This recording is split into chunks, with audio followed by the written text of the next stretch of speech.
नमस्कार दोस्तों, स्वागत है आपका तिवारी क्लासेस में। आज के इस वीडियो में सूर्यकांत त्रिपाठी अर्थात निराला जी के काव्य का वैचारिक आधार इस विषय पर बात करेंगे। ये टॉपिक आपके एग्ज़ाम के पॉइंट ऑफ व्यू से काफ़ी इम्पोर्टेंट है, सो स्किप किए बिना पूरा वीडियो देखिए ताकि सारा कॉन्सेप्ट क्लियर हो जाए।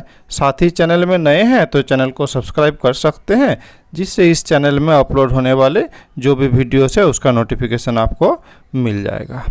तो निराला की कविताओं का वैचारिक आधार उसके समय के देश और समाज में होने वाली हलचलों से, नए बनते मूल्यों से, नई विचार सरणियों से, स्वतंत्रता आंदोलन के भीतर अनेक विचारधाराओं के समाहित होने से संबंधित है। कुछ का संबंध अतीत के दार्शनिक विचारों से तो कुछ का संबंध वर्तमान राजनीतिक सामाजिक स्थितियों से है।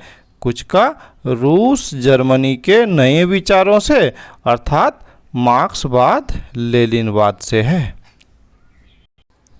अर्थात मार्क्सवाद लेनिनवाद से है। अगर आप देखेंगे कि कोई भी व्यक्ति का वैचारिक आधार जो बनता है तो उसके लिए जो निर्धारित कारक हैं वही सारा कारक निराला के कविताओं में भी दिखाई देता है। अर्थात अपने देश समाज में होने वाले जो सारे हलचल हैं वो उनका कविताओं का टॉपिक रहा, उनका वैचारिक आधार बना। उस समय जो छायावाद का काल था, तो छायावाद का काल और भारत का स्वतंत्रता संग्राम ये लगभग क्या है, समांतर ही चल रहे थे। तो जो नई विचार आ रही थी, जो नए मूल्य बन रहे थे, अपने देश के साथ साथ विदेशों में भी जो घटनाएं घट रही थी, जैसे विशेष करके आपका ये मार्क्सवाद लेनिनवाद है, तो इन सब का प्रभाव उनके विचारधारा में पड़ा और जो उनकी रचना है इस पर सारा ही क्या है, प्रतिबिंबित होती हुई दिखाई देती है। तो इन विचारधाराओं में ऊपर से विविधता जरूर नज़र आएगी, पर अगर उनको एक सूत्र में पिरोने वाली बात की जाए तो आप कह सकते हैं कि उनके सारे विचारों का जो मूल भाव है वो क्या है, भारत की मुक्ति। अर्थात आप कह सकते हैं क्या कि देश की आज़ादी यही क्या है, सर्व प्रमुख है ना। जिस तरह से कई फूल मिल के क्या है एक माला बन जाता है, उसी तरह से ये विभिन्न तरह के विचारधारा मिलकर मूल जो विचारधारा बना वो क्या है कि भारत को कैसे आज़ाद करना है। तो इसके लिए इन्होंने कार्य किया। निराला जी छायावादी कवि हैं और छायावाद और भारत का स्वतंत्रता आंदोलन समांतर चल रहे थे। स्वतंत्रता आंदोलन के युग की मुक्ति चेतना केवल राजनीति के ही क्षेत्र में नहीं बल्कि जीवन के अन्य क्षेत्रों में भी व्याप्त थी, है ना। अर्थात सिर्फ अंग्रेजों से ही मुक्ति पाना नहीं था, और बहुत कुछ सामाजिक समस्याएं थी जिससे भी क्या है मुक्त होना था, जैसे कि रूढ़ियों से मुक्ति, मध्यकालीन सड़े गले मूल्यों से मुक्ति।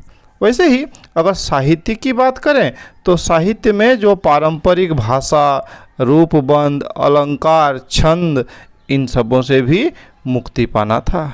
तो छायावादी काव्य को स्थूल के विरुद्ध सूक्ष्म का, इतिवृत्तात्मकता के विरुद्ध भावात्मकता का, प्राचीन मूल्यों और रूढ़ियों के प्रति विद्रोह का काव्य कहा गया है।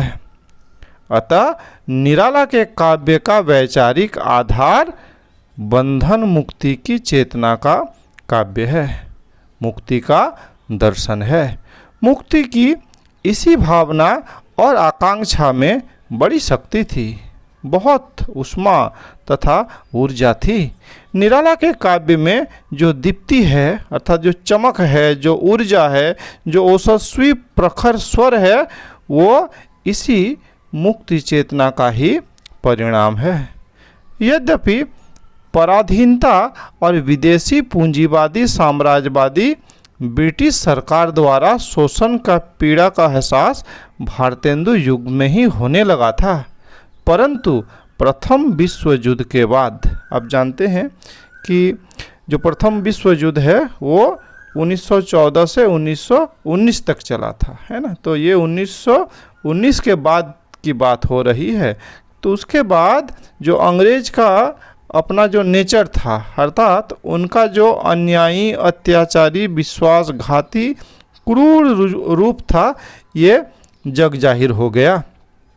पहले कुछ लोग अगर शायद मानते भी थे कि अंग्रेज लोग क्या है, भारत का भलाई ही चाहते हैं, लेकिन जैसे ही ये प्रथम विश्व युद्ध पार हो गया, उसके बाद जब वो लोग अपने रूप में आ गया, तब भारत के अधिकांश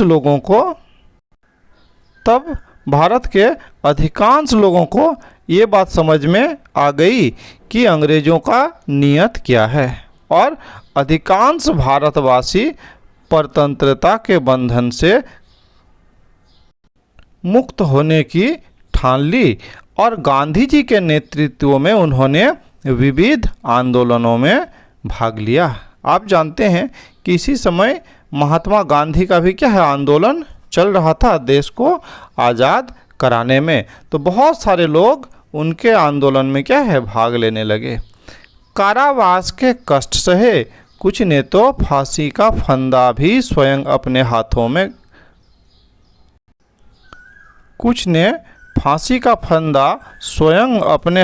से गले में डालकर अपने देश प्रेम, बलिदान और उत्सर्ग भावना का परिचय दिया, है ना।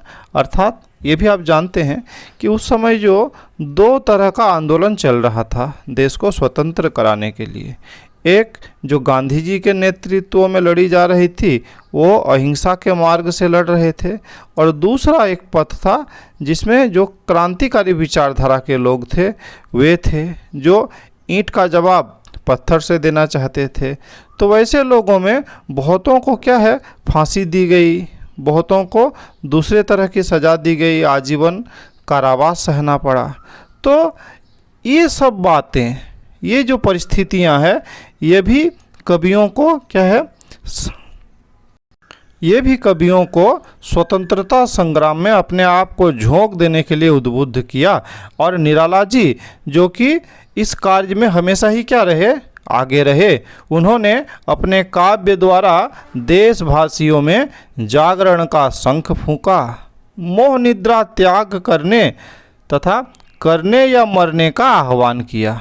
जैसे कि गांधी जी ने कहा था डू और डाई, तो लगभग उसी तरह की बात इन्होंने भी कही। देश के जनगण को जगाने की रचनात्मक कोशिश की। निराला ने यह कार्य कुछ तो उसी प्रकार किया जिस प्रकार मैथिली शरण गुप्त, माखनलाल चतुर्वेदी, सुभद्रा कुमारी चौहान ने किया था। उन्होंने मातृभूमि के वंदना के लिए गीत लिखे, ठीक उसी प्रकार जैसे बंकिम चंद्र चटर्जी ने अपना राष्ट्रगीत लिखा था। तो निराला जी भी लिखते हैं, भारती जय विजय करे, कनक शस्य कमल धरे, गंगा ज्योतिर्मल कर्ण, धवल धार हार गले, मुकुट धूम्र हिम तुषार, प्राण प्रणव ओमकार, है ना। तो इस तरह से ये भी लिखते हैं। उन्होंने काव्य कला संगीत की अधिष्ठात्री देवी सरस्वती से वरदान मांगते हुए लिखा है, वरदे वीणा वादिनी वरदे, प्रिय स्वर तंत्र रव अमृत मंत्र नव, भारत में भर दे, वरदे वीणा वादिनी वरदे। तो इस तरह से वे लिखते हैं। हताश, निराश, पराजय भावना से पराभूत भारतीयों में आशा, उत्साह और आत्मविश्वास जगाने के लिए उन्होंने अपने गौरवपूर्ण अतीत का, इतिहास के सूरवीर का, बलिदानी महापुरुषों का स्मरण कराया। जैसे कि आप जानते हैं यह कार्य जयशंकर प्रसाद ने भी भली भांति किया था। जयशंकर प्रसाद के रचनाओं का आधार ही मुख्यतः क्या है, हमारे गौरवपूर्ण अतीत का वर्णन करना था, और उसके माध्यम से लोगों के वर्तमान में कैसे सुधार लाया जाए, लोगों का आत्मविश्वास कैसे बढ़ाया जाए, ये काम उन्होंने किया था। ठीक उसी प्रकार निराला जी ने भी अपने गौरवपूर्ण अतीत को याद किया और लोगों को जगाने का प्रयास किया। जागो फिर एक बार, इस कविता में एक और वह वीर सिख के शौर्य, पराक्रम और बलिदान की भी याद दिलाते हैं। कवि आह्वान करते हैं कि शेरों की मान में आए सियार को भगाना है, सिंह की गोद से छीने गए आज़ादी के शिशु को वापस लेने के लिए कायरता त्याग कर संघर्ष करना है, और पाठकों को याद दिलाते हैं कि survival of the fittest, survival of the fittest, अर्थात जो अपने को क्या है फिटेस्ट साबित कर पाते हैं, है ना, सर्वश्रेष्ठ साबित कर पाते हैं, वही जीते हैं। तो निराला जी कहते हैं कि सर्वाइवल ऑफ द फिटेस्ट, ये जो उक्ति है तो हम लोग बोलते हैं कि ये पश्चिम की उक्ति है, लेकिन नहीं है। ये तो हमारे बहुत पहले ही जो गीता नामक जो ग्रंथ है उसमें क्या है लिखा गया है। उसमें लिखा गया है न दैन्यम न पलायनम। उसी प्रकार वह भी लिखते हैं योग्य जन जीता है, पश्चिम की उक्ति नहीं, गीता है, गीता है, स्मरण करो बार बार।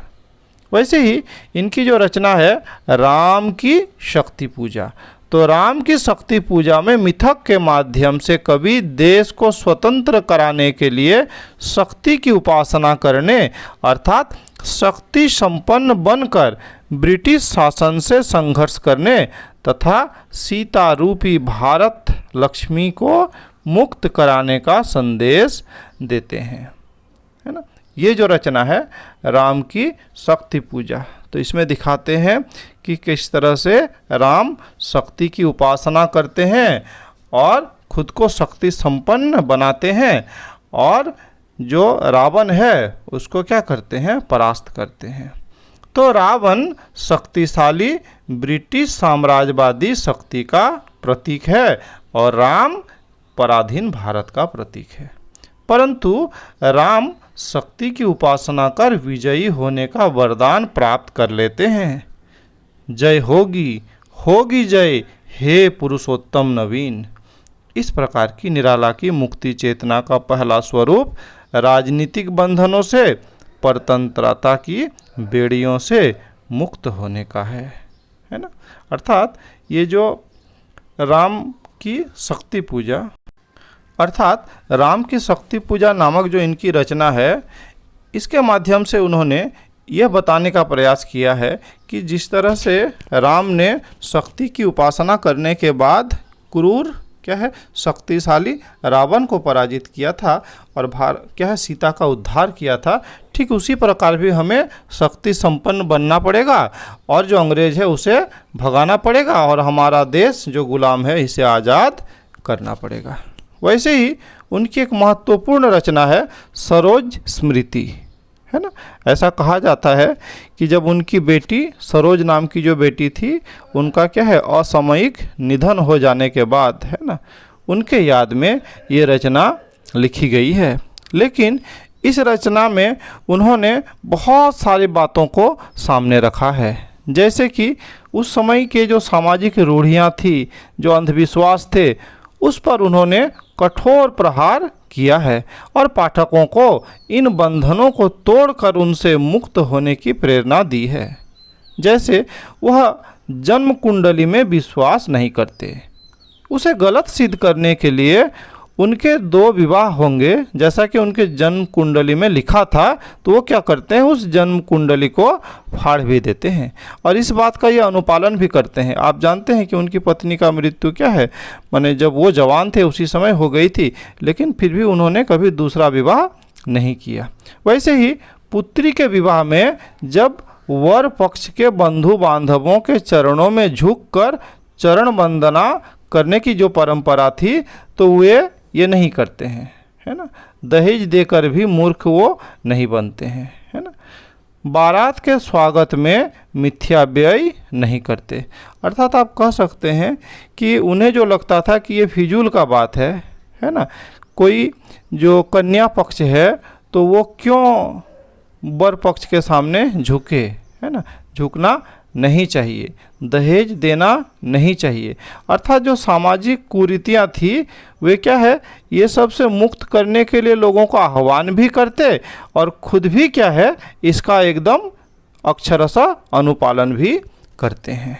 गांव के पुरोहित की अस्वीकृति से खिन्न होकर वह स्वयं विवाह का मंत्र पढ़ते हैं, है ना। अर्थात जब पुरोहित, है ना, अपनी बात अलग तरीके से कहना चाहते हैं तो ये बोलते कोई बात नहीं, पुरोहित का भी ज़रूरत नहीं है, मैं अपनी बेटी के शादी का मंत्र खुद ही पढ़ूंगा। तो इस तरह का सोच वे रखते थे। मार्क्सवादी विचारधारा, है ना, उस समय मार्क्सवाद और लेनिनवाद, है ना, ये दोनों ही क्या है, पूरे विश्व पटल को अपने विचारधाराओं से प्रभावित कर रहे थे। तो मार्क्सवादी विचारधारा से प्रभावित जब रूस के युवकों ने लेनिन के नेतृत्व में जार की तानाशाही समाप्त कर दी तो एक नई विचारधारा ने दलित, शोषित, उत्पीड़ित जनता के मन में नई आशा का संचार किया। वे एक नया स्वप्न देखने लगे और उनके मन में भी पूंजीपति वर्ग तथा उसके द्वारा समर्थित शासक सत्ता के विरुद्ध क्या है, विद्रोह करने की ज्वाला दीप्त हो उठी। निराला भी इस नई क्रांतिकारी विचारधारा से प्रभावित हुए और उन्होंने भी शोषित, सर्वहारा वर्ग अर्थात जो किसान वर्ग, मजदूर वर्ग, है ना, तो इन सबको जागरण का संदेश दिया, विद्रोह करने का आह्वान किया। उनकी जो रचना है बादल राग, तो इस कविता में क्रांति का यह स्वर प्रखर रूप में गूंजता सुनाई देता है। यह कविता कृषक मुक्ति की विचारधारा की कविता है। वैसा ही प्रगतिवादी स्वर गुंजाने वाली कविता कुकुरमुत्ता का उल्लेख करना भी प्रासंगिक होगा, जिसमें उन्होंने स्पष्ट निर्भीक शब्दों में पूंजीवादी अर्थव्यवस्था और उसके द्वारा किए गए शोषण की भर्त्सना करते हैं। पूंजीवादी अर्थव्यवस्था और उसके द्वारा किए गए शोषण की भर्त्सना करते हैं। वे कहते हैं उस कविता में, अबे सुन बे गुलाब, भूल मत गर पाई खुशबू रंगो आप, खून चूसा खाद का तूने अशिष्ट, डाल पर इतराता है कैपिटलिस्ट, है ना। तो इस तरह की रचना वे करते हैं। अगर उनके विचारधाराओं को समाहित किया जाए अर्थात सारांश की बात की जाए तो आप कह सकते हैं कि निराला की कविताओं का जो वैचारिक आधार था वह उस समय के जो देश और समाज में होने वाली हलचल थी, है ना, जो नए बनते मूल्य थे, नए विचारधाराएं थी, स्वतंत्रता आंदोलन के भीतर अनेक जो विचारधाराएं थी सबको समाहित करने से है और जो मूल चेतना था वो क्या है, देश को आज़ाद करना। तो इस प्रकार आज के इस वीडियो में इतना ही। वीडियो अच्छा लगा लाइक शेयर कर सकते हैं, चैनल में नए हैं चैनल को सब्सक्राइब कर सकते हैं। इस वीडियो में मेरे साथ बने रहने के लिए बहुत बहुत धन्यवाद।